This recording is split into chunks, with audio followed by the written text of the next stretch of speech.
Welcome to The Explainer. Today, we're peeling back the layers on an absolutely incredible transformation happening right now in India's agro-processing sector. We are looking at a company that is quite literally rewriting its long-term story, shifting from a traditional commodities player into an absolute high-margin powerhouse. 324%. Yeah, you heard that right. That is the staggering year-over-year net profit growth this company recorded in the fourth quarter of FY 2026. Before we even name names here, just let that sink in for a second. Achieving that kind of explosive profitability growth in a historically mature traditional industry, that takes a massive, fundamental strategic pivot. And the architect behind this massive rally is Gujarat Ambuja Exports Limited, or GAL for short. Now, traditionally, you probably know them as a solid agricultural commodities and edible oils player. And hey, those are good businesses, but let's be real. They are historically lower margin operations. But GAL, they are evolving far beyond traditional agriculture. They're tapping into a highly specialized sector of the market. And that pivot, that is exactly what's driving this massive financial breakout. Okay, let's dive into this. Here is our roadmap for today. First, the value-added shift. Then, inside the core business, followed by the financial breakout, charting the stock performance, and finally, weighing the risks. Chapter 1, the value-added shift.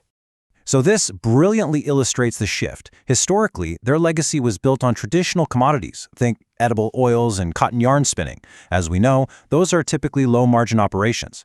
But their strategic pivot is moving them squarely into value-added products, maize starch derivatives, liquid glucose, and sorbitol. These specialty ingredients command premium pricing, which makes them significantly more profitable. It is essentially completely rewiring the financial DNA of the business. Moving on to Section 2. Inside the core business. What's really fascinating here is the sheer diversity of what they're actually manufacturing. We're talking dextrose, maltodextrin, soya derivatives, and more. Now, why does this matter? Well, because these specialty ingredients are literally the invisible backbone of everyday life. They're hidden in almost everything, from the outer coating of the pharmaceutical pills you take to the sweeteners in consumer packaged foods, right down to industrial packaging. And by manufacturing these domestically, with facilities strategically placed near key sourcing regions across Gujarat, Karnataka, Uttarakhand, and West Bengal, JL is perfectly positioned to ride India's massive wave of import substitution.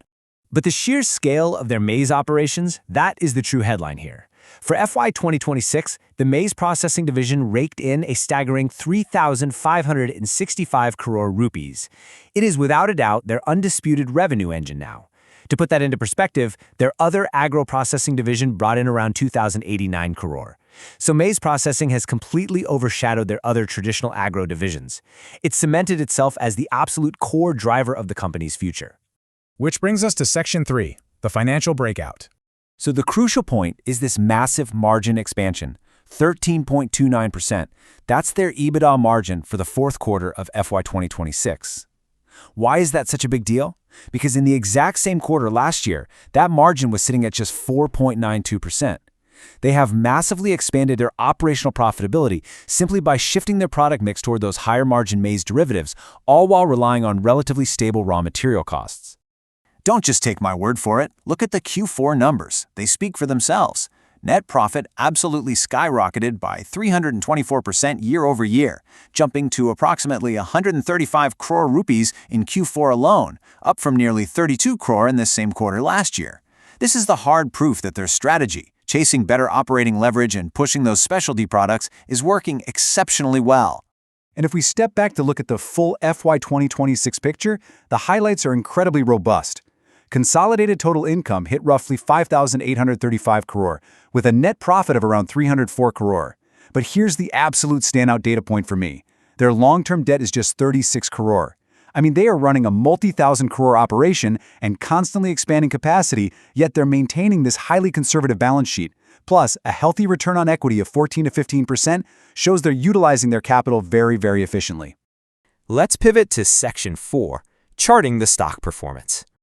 Now, what's really interesting about this visual setup on the charts as of May 2026 is this distinct cup pattern that emerges. It first formed over a 36-week period, and then you see a smaller consolidation over 6 weeks. After witnessing a strong upward rally and showing some really strong relative price performance versus the broader indices, the stock appears to be stabilizing.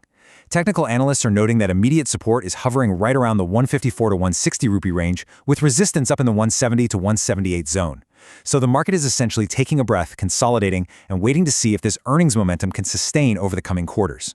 And this momentum is definitely building a strong case for institutional confidence. If you look at the quarterly shareholding data, both foreign institutional investors, or FIIs, and domestic institutional investors, DIIs, are showing quarter-over-quarter growth. Institutional buyers are clearly stepping up their interest following these latest blowout quarterly results. Finally, Section 5, Weighing the Risks. Now we have to be objective here. No matter how strong the breakout, the inherent vulnerabilities of this industry are very, very real. First and foremost, crop availability and the monsoons. A company could build the most advanced processing facilities on the planet, but if the weather disrupts the harvest, raw material costs are going to skyrocket. Since JR relies so heavily on maize procurement, cost volatility there is a massive risk. We also have to factor in cyclical demand fluctuations and, of course, unpredictable changes in export-import policies.